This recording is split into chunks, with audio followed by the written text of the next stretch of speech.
So actually, for this podcast, my phone was listening in on me, and I found a TikTok video that explains a really cool story about a small desert community of Hinkley, California, and we're just gonna play the TikTok. Roll the clip. I'm in the town of Hinkley, California. It's a semi-ghost town. I say that because there are still people living here. It's got a pretty dark past, and I want to talk about that a little bit as I show you some of the abandoned buildings. It's an interesting and very sad tale. And you can see right below me the sign that says Goodbye, Hinkley.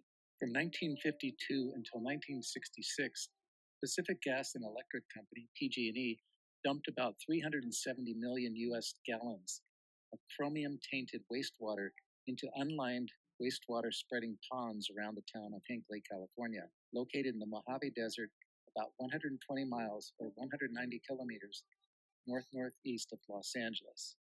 It's also just a few miles west of the town of Barstow, California.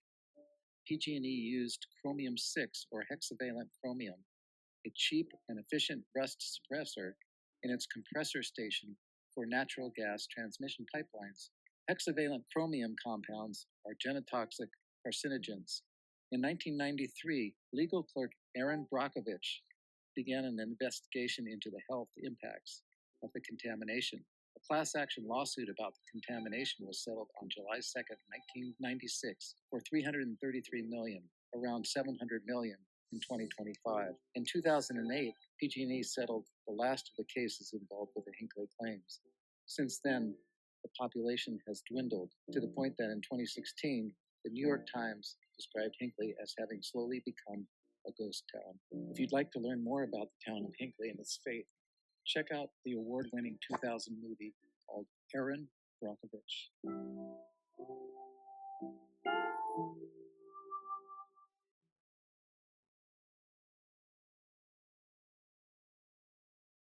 Yeah. Oh yeah, so that was a really interesting TikTok video, and it's honestly crazy what Aaron Brockovich has done for that town.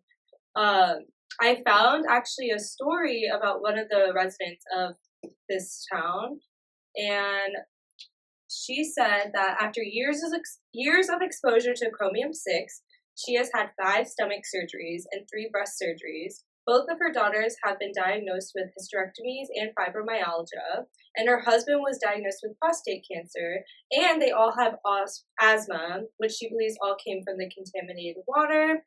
Additionally, when they were like discovering all this and they were testing for it, when the results came back, it said that they had chromium-6 in their DNA.